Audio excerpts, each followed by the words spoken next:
all the questions that you may have as we go through the presentations, and the questions and answer session will come at the end of the 3 presentations. We have 3 presenters, and I will present them as they come through, take notes for each of them. But to start with, I would like to invite Mary Kiguru to just tell us a little bit about AFELT and to set the mood for today's workshop. Mary, if you're there, please go ahead. I'll give you 5 minutes, Mary.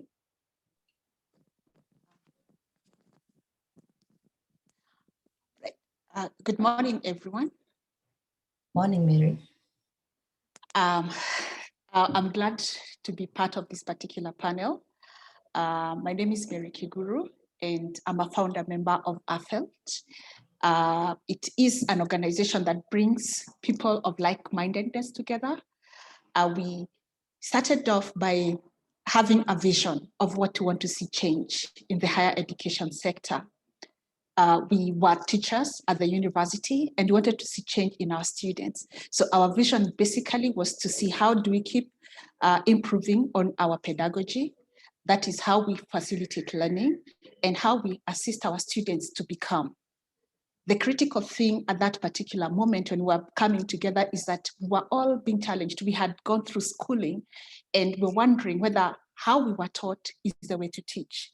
And having a new generation that was coming into our hands, how do we ensure that they are being able to face the challenges of their time?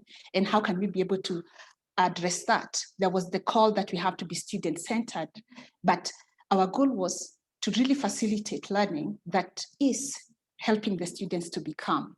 So we came together as a group. We went through a training actually to explore different pedagogies. It has evolved from that time, that is in 2009. We have evolved, we have learned from each other, we gather together and learn together.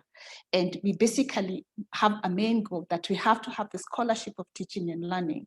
That is, we have to research on what it is that we are doing, observe what it is that we are doing in class to inform ourselves and to actually write about it. So I'm really excited about this particular part of our journey, entering into transformative research. How can we also transform that particular space for our students? How can we interact, not just amongst academics, but also with industry? So AFELT brings together not just the academics, but also players in the industry, people who are in the research itself alone without teaching, that they work for research organizations. So we bring the members together. We meet quarterly for dialogues. We bring people together to dialogue, to share what it is that they're doing in their space, what it is that they are learning, and how we can help each other face the challenges that we have, both in researching and also in teaching. We've been engaged in different projects. The first project that we were engaged in was basically to explore how we can improve the quality of learning by institutionalizing what it is that we have learned. We are also now engaged in a project that is in East Africa, transforming employability for social change in East Africa. So how can we improve on the employability of our graduates? What role do we have to play as facilitators of learning? And what is the space of research in all this, in informing what it is that you're doing in the classroom? We are a membership organization. So we draw our members basically apply. There's a form that you fill online, you apply. We have a subscription fee and a registration fee. So for members, individuals, it's 5,000 for registration, and annually you have to pay 2,000 shillings for subscription. We have institutional registration as well, where the institution registers and then they can have members participate in our forums. The advantage of being in this particular space is that you continuously have the advantage of improving the learning in your institutions as a person, how you facilitate your learning. You get subsidized fees when there are conferences through the partnerships that we have developed. We have some partnerships with organizations beyond Africa. And then again, you get to learn with the group. And right now we also offer subsidized rates to facilitate learning in institutions.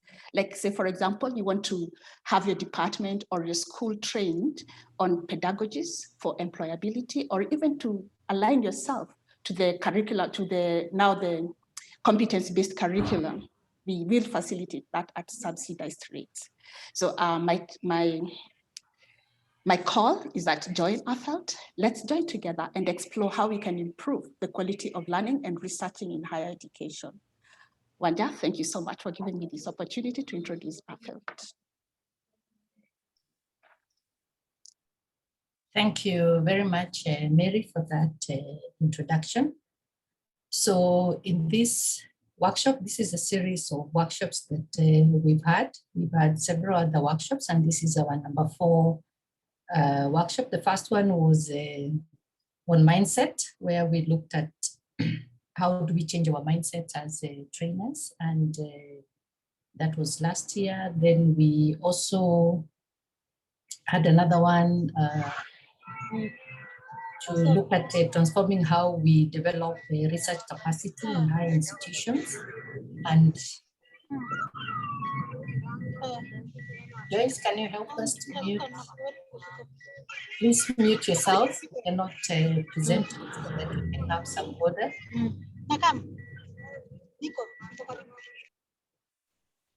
Thank you. Sorry for that. So this is a series. I was saying we had our first workshop, which was looking at changing the way we think as learners, and as we continuously think how we've been teaching. A lot of teaching has gone into disruption due to COVID. We've gone online. How have we transformed ourselves so that we are able to adjust and also to think how we can continuously support our students to learn from where we are. We had our second workshop, which looked at issues of transforming research training in higher institutions. And we had the third objectives, which was developing research capacity in higher institutions. And this time around, we want to look at how we do supervision in a transformative way. So at this point, I want to welcome our first presenter. Please, again, use the chat to put in your questions. We have Dr. Cyprian will be taking notes and others, so that at the end of the 3 presentations, then we have all the questions coming through. I would like to introduce Professor Damari Adia, who will take us through sharing research supervision findings that she did a research. Professor Damari is a professor of entrepreneurship and curriculum development from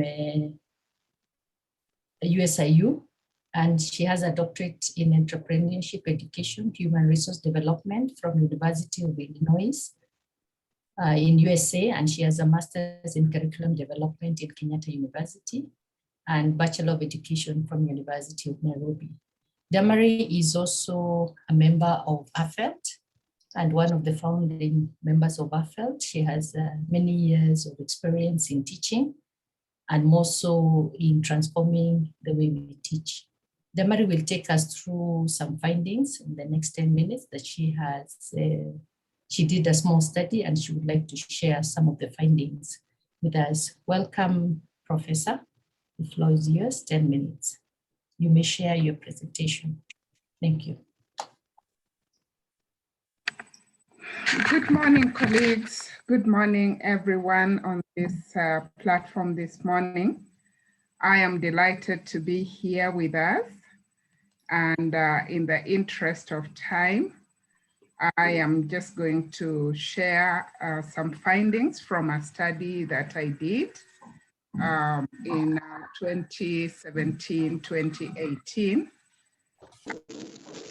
on graduate supervision. So now that we are talking about transforming the way we do research, I believe it is important for us to begin with what we already know about graduate research, and then build on that to see what transformations can we introduce and go ahead to improve what we do as far as research is concerned. I do trust that you can hear me. Yes. Yes, we can hear you. Thank you. Thank you. Yes, we can hear you. Yes, sure. Thank you. We can hear you. So in the interest of time, I'll be very fast. And the research that I conducted on supervision arose out of the fact that I had been a student myself and I had experienced my supervisors.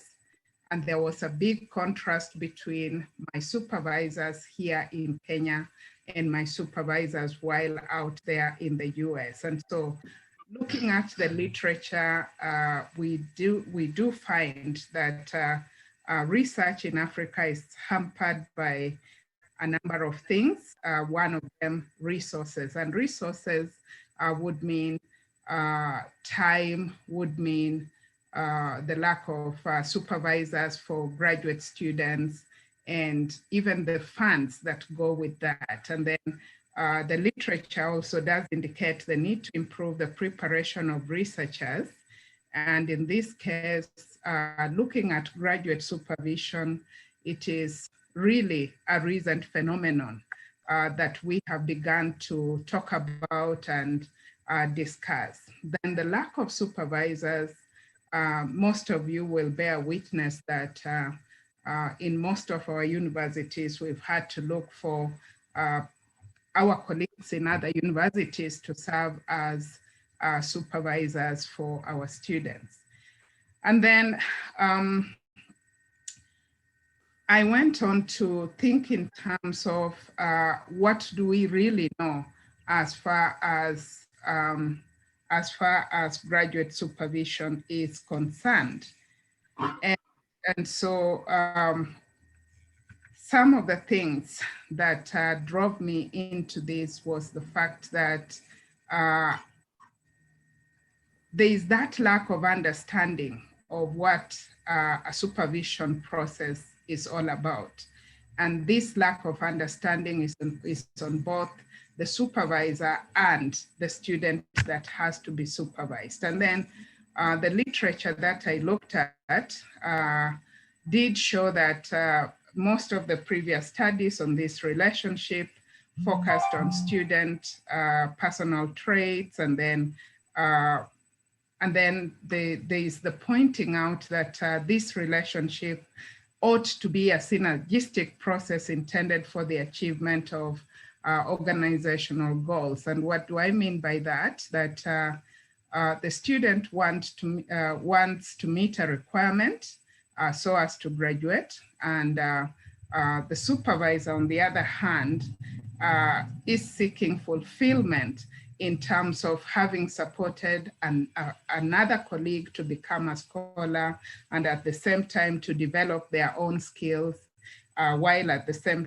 time, at least, to contribute to the field of research. So there were some questions that I posed, and I'll just paraphrase them without reading one for one. One, there was the need to understand what are the expectations? What do graduate students expect of their supervisors? And what do supervisors expect of their students?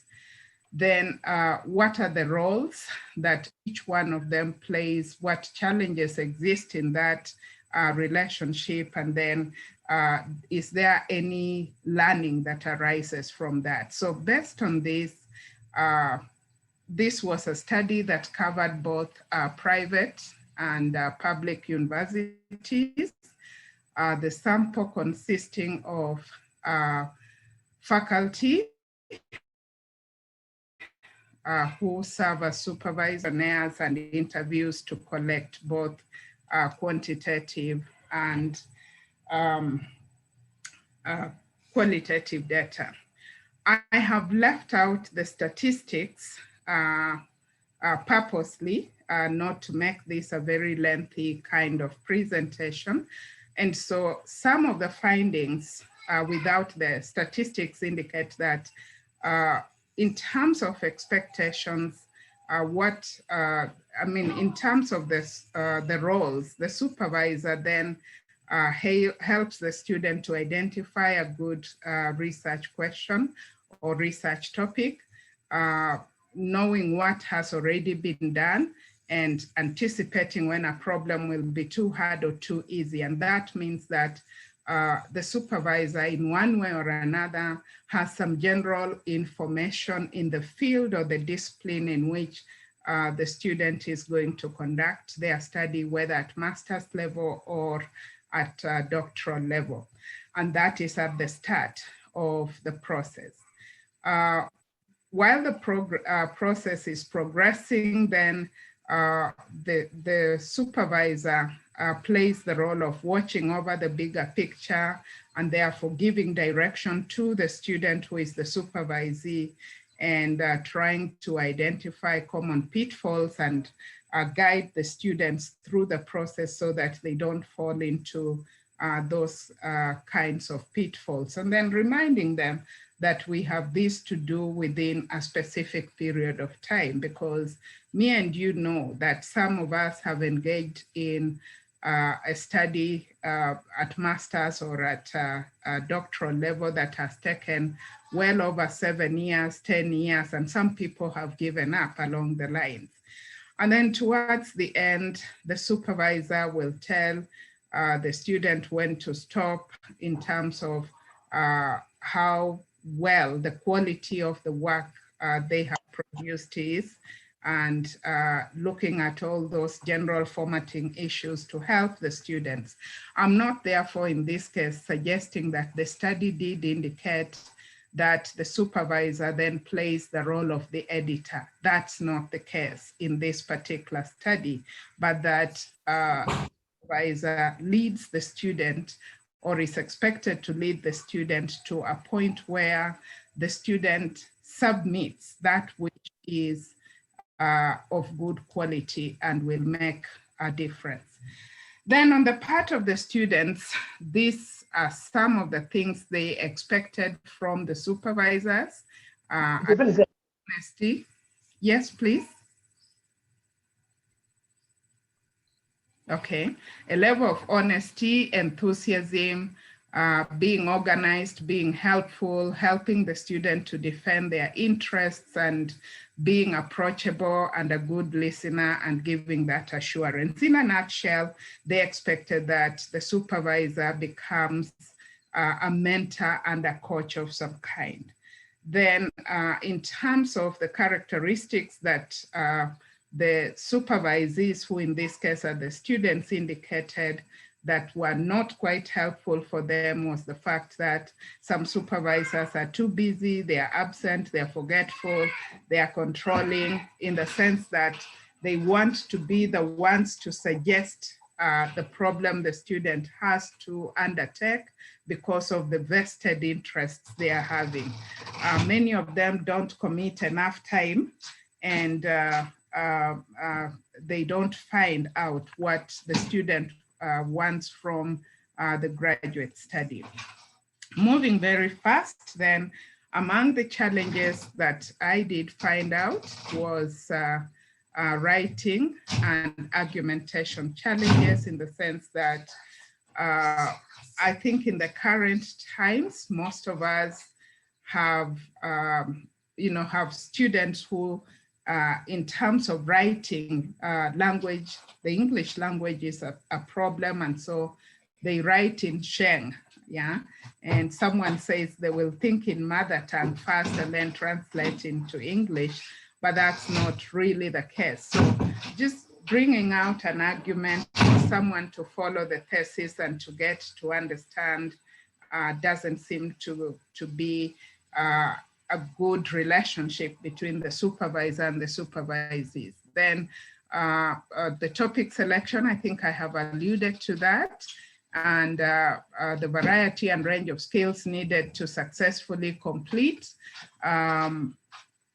We find there are challenges in the sense that some of us as supervisors do not necessarily give proper guidance and mentor the students, while on the part of the students, we do find many of them want to just do the minimum. They really don't want to put in the effort to do the reading that is required, to challenge themselves and so on.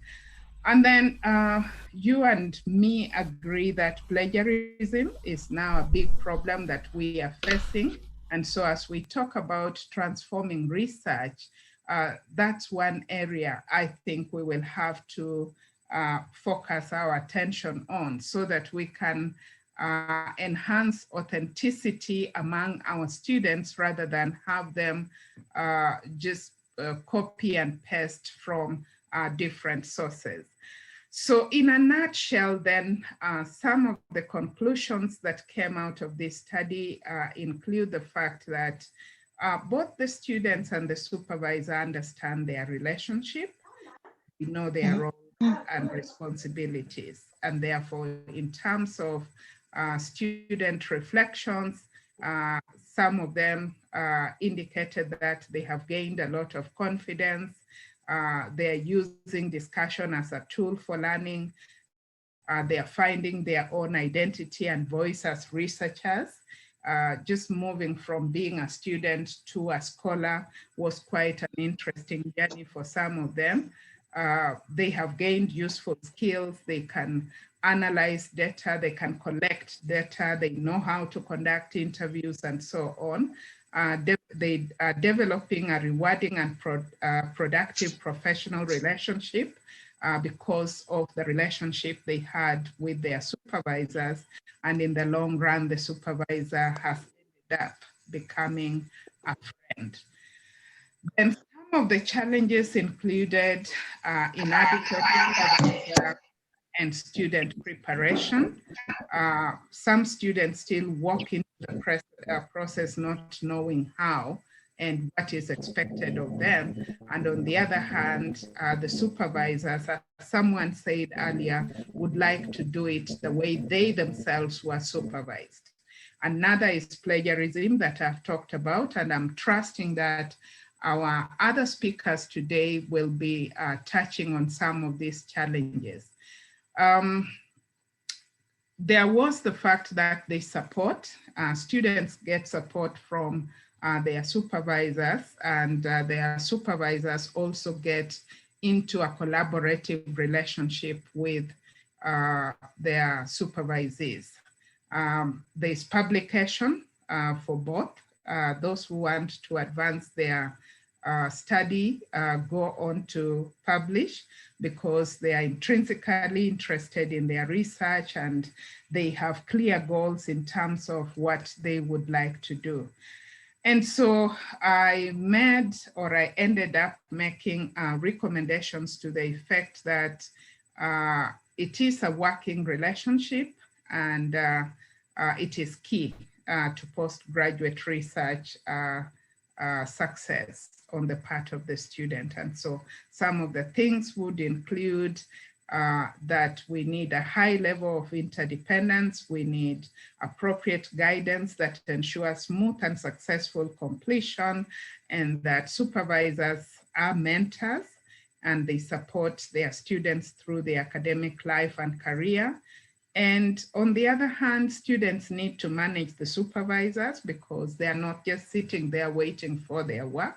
They're very busy individuals, and so they need to help cultivate that particular relationship. And supervisors are always aware and of the students' concerns, but the students need to articulate them because on one hand, some of them indicated the fear of articulating some of the concerns they may be having with their supervisors. And lastly, the students need to be helped to know that it is their project and that this project has meaning, ought to have impact, not just for meeting a requirement in order to graduate.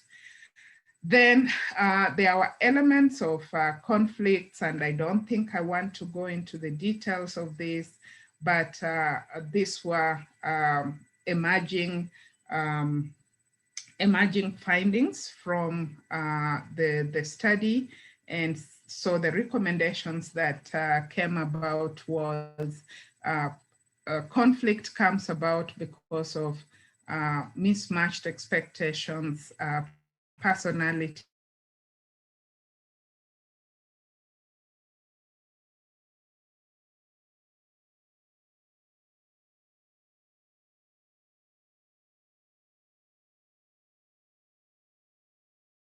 between the two, so that they can communicate clearly with one another. They can keep realistic expectations, need to understand the discipline, and of course, to be honest and not to over-compromise.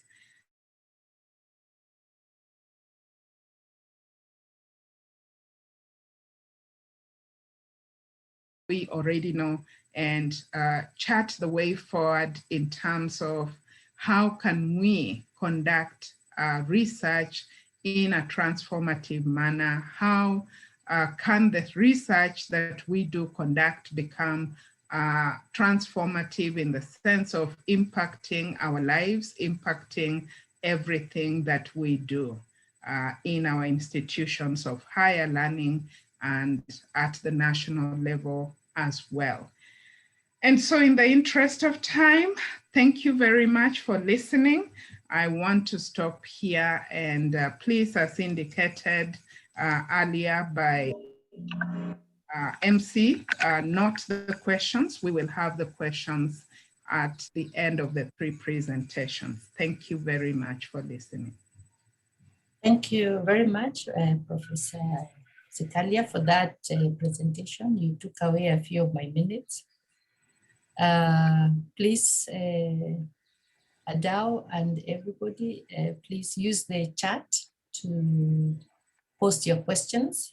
We will have all the questions and answers at the end. We are noting them down.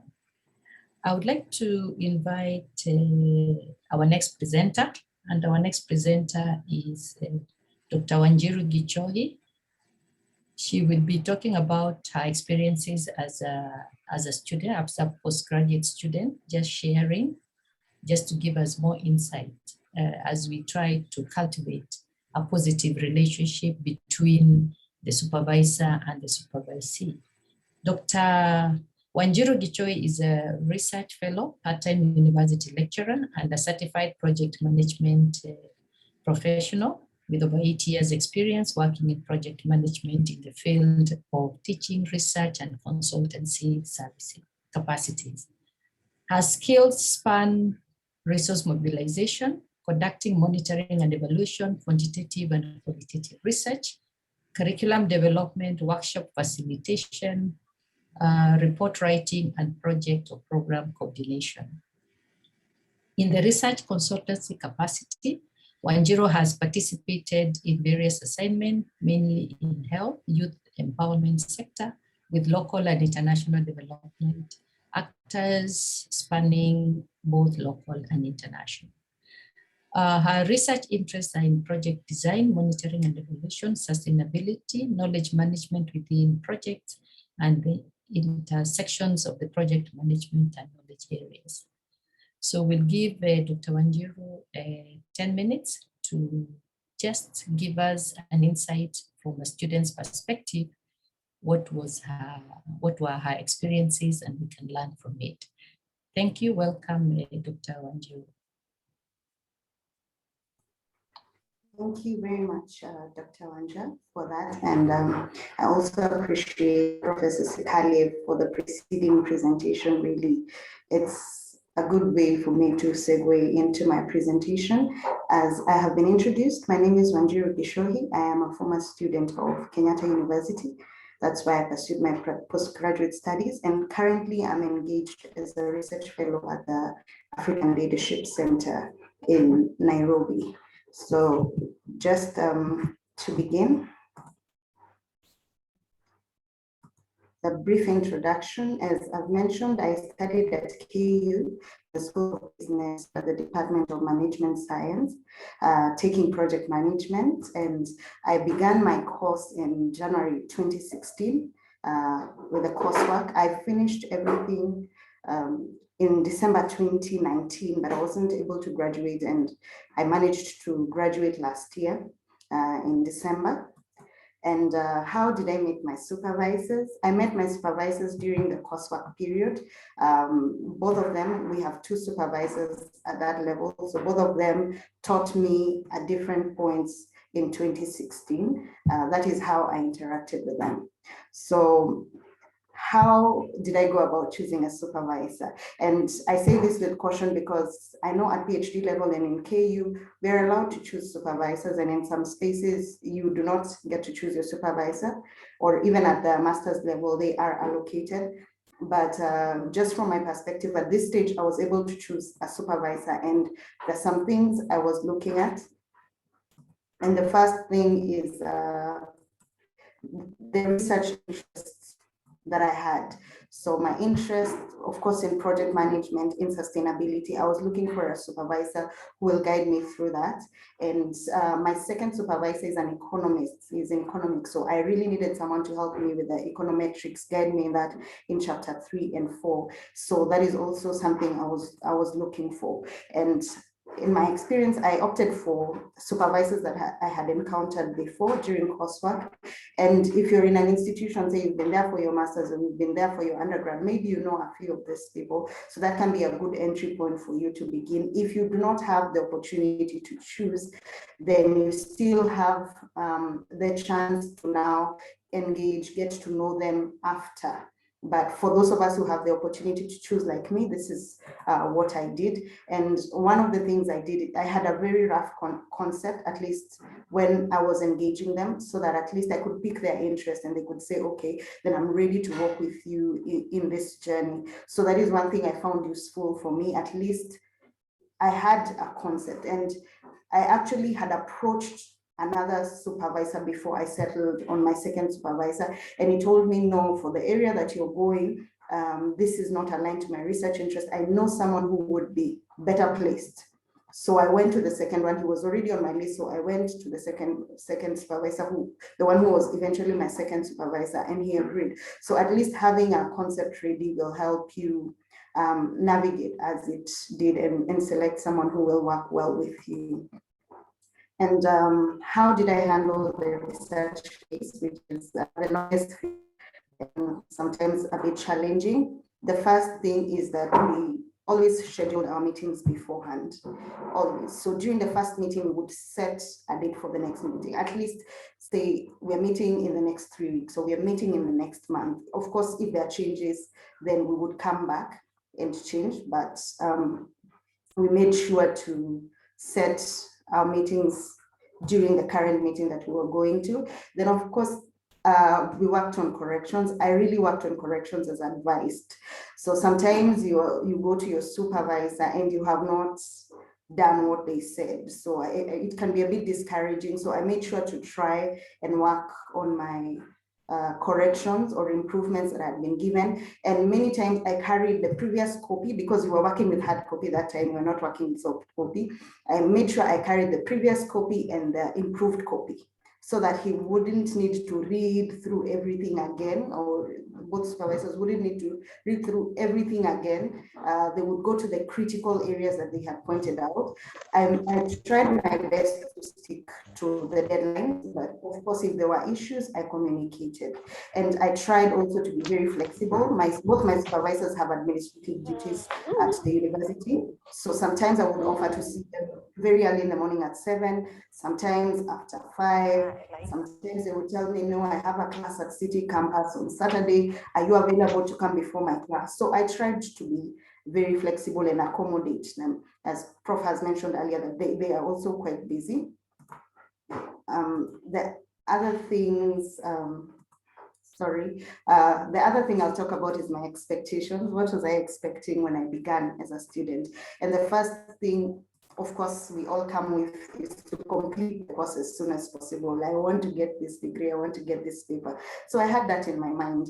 I also wanted to put together a good thesis, of course, pass through the different levels, go through the defense or the vivas. Then I didn't want to encounter any problems. You have heard of delays, I've heard of conflicts with supervisors or between supervisors. I've had, people being asked for money. Those are the stories that we hear in this academic landscape in Kenya. So I did not want to encounter that. But really, what did I get at the end of it all? So I had really good supervisors. And the first thing is that they gave me a free rein to just conceptualize my research the way I wanted. And it took me back a couple of times, this topic, then we come and discuss, another topic 3 times until we finally settled on something, but it was of my own choosing. Then they often gave me timely and thorough feedback. They also stuck to the deadlines that we suggested. And when they could not, when they had to travel, when, sometimes one of them fell sick, and all those kinds of things, we accommodated that and we managed to operate within good timelines. And then they also recommended me and supported me in conference presentations, locally and internationally. That is one of the things that really stood out for me. So they would recommend me, they would write recommendation letters for me to get funding to attend some of these events in line with what I was preparing in my thesis.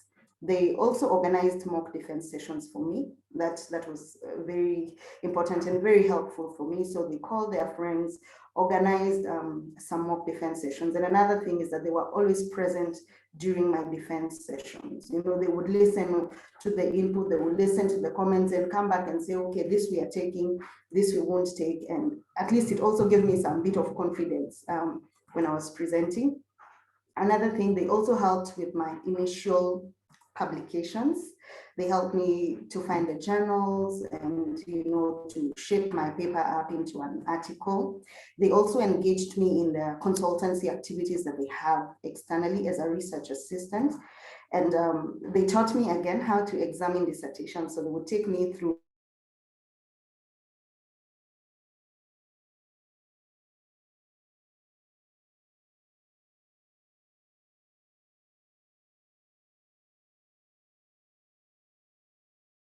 now I teach in KU as a part-timer. So they did that for me.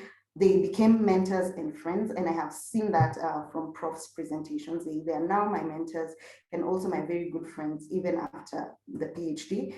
And how has that impacted me? It has built my research capacity. In my first year, I think I'm doing a lot of research in terms of chapters, journal articles, policy briefs. I'm really putting out quite a lot in the first year. I've also become more confident in my work. I gained a lot of exposure, especially with the conferences, and I built networks. I built my consultancy skills, and now I am very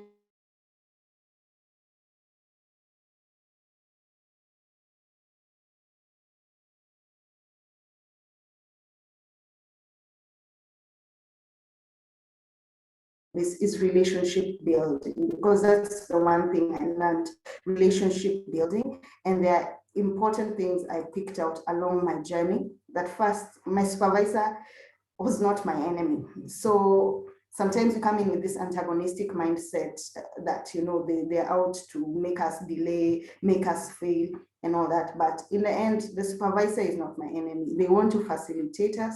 They want us to move forward. And that is what really I came to learn. They want us to move forward in the process as well. My supervisor is human, yeah, very human. They have families, they have work. As I said, both my supervisors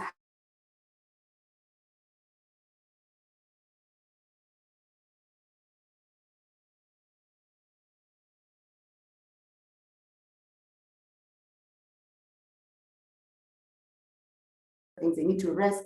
Sometimes they do get sick, sometimes they're just tired and burnt out. So I learned that my supervisor is also human. I needed to approach my studies with that in mind, and also give him or cut him some slack or cut them some slack in sometimes when I was feeling maybe we are not going at the pace that we had envisioned. And that also helped me to understand their schedules and align my work accordingly. So another thing I did that was important to me was to talk to people who would help me work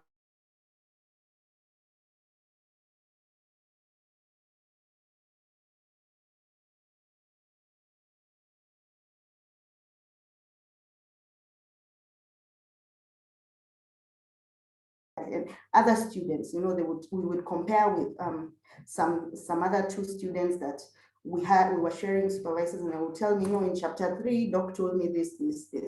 Have you done it? So if I haven't done it, then I do it, so that by the next time I'm getting to the supervisor, we don't have too much, you know, things to iron out.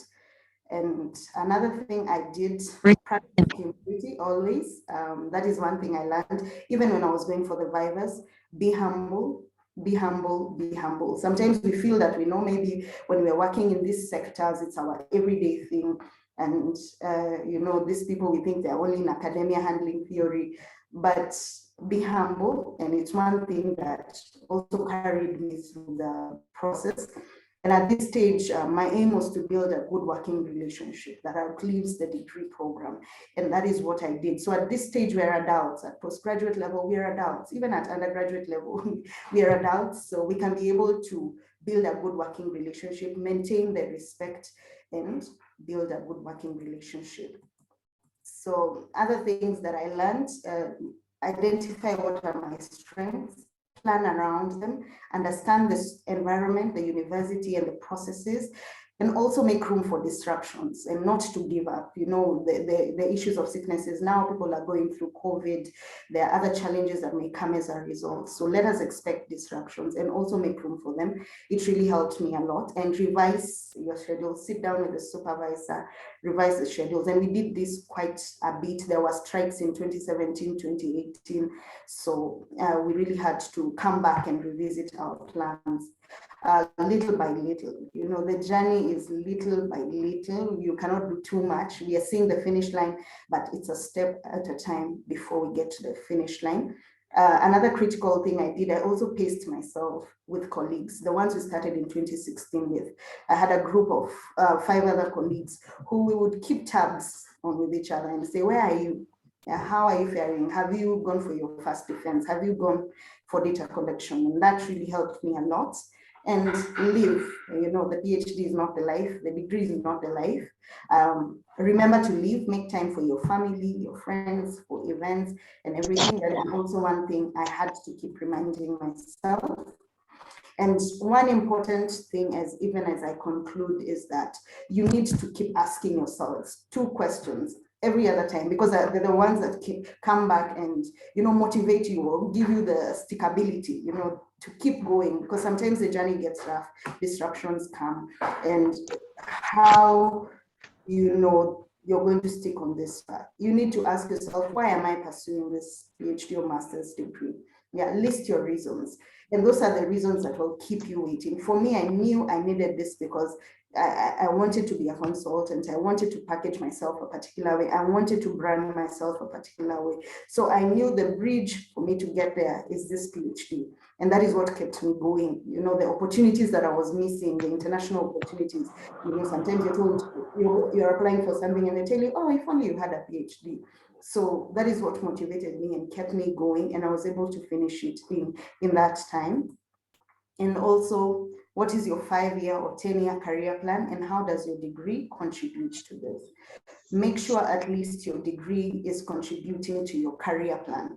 That way, when there's that alignment, it's easy for you to keep pursuing, even when disruptions come, when challenges come, it's easy for you to go back and pick it up and stay motivated.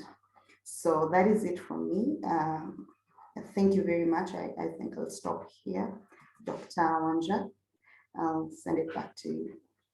Thank you. Thank you very much, Dr. Wanjiru, for that, and for trying to keep time, and for sharing with us your experience and reminding us that please mute yourself if you're not speaking. So, Dr. Mwanza, thank you. So if next, for reminding us that your supervisor is also human and you need to manage them, being flexible. Key. Please, colleagues, continue to use the chat, post your questions there. We are picking them up and we shall answer to them at the end of this. Next, I'm glad to invite Professor Eliab Serene Some as our main speaker for today. And Professor Some is an assistant professor of epidemiology and biostatistics at USIU. Some holds workshops and one-to-one sessions to teach, mentor, coach, and support masters and doctoral students on accelerated acquisition of postgraduate degree using vertical and horizontal alignment and logic. I'm sure you should underline those words, vertical and horizontal alignment logic. So that's what he's going to be talking to us about today. Professor Some holds a PhD in public health and epidemiology from University of London, and a Master of Public Health in Epidemiology and Statistics from Hebrew University in Israel, and a Bachelor of Medicine and Bachelor of Surgery from University of Nairobi. He has published over 30 original research articles in peer-reviewed journals. Professor Some's lifetime mission is bringing out excellence in persons from the womb to tomb, in all settings, in all times, and at all levels. Welcome, Professor. The floor is yours.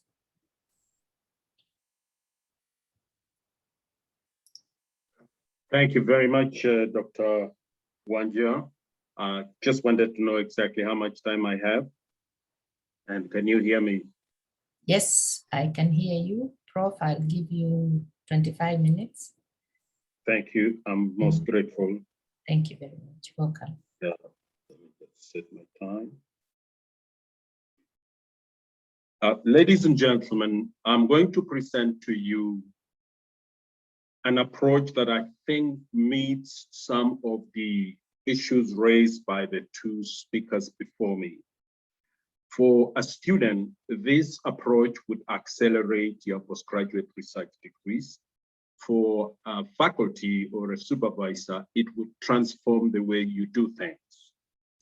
And I would like to summarize by saying, what makes supervision transformative, or what accelerates postgraduate research degrees? My presentation will only be 5 parts and there are 12 slides. We have reached a point where there is so much globalization and there is so much information and availability of material on the internet. And it emerges now there is actually a universal postgraduate requirement or a rubric. And if you apply that, irrespective of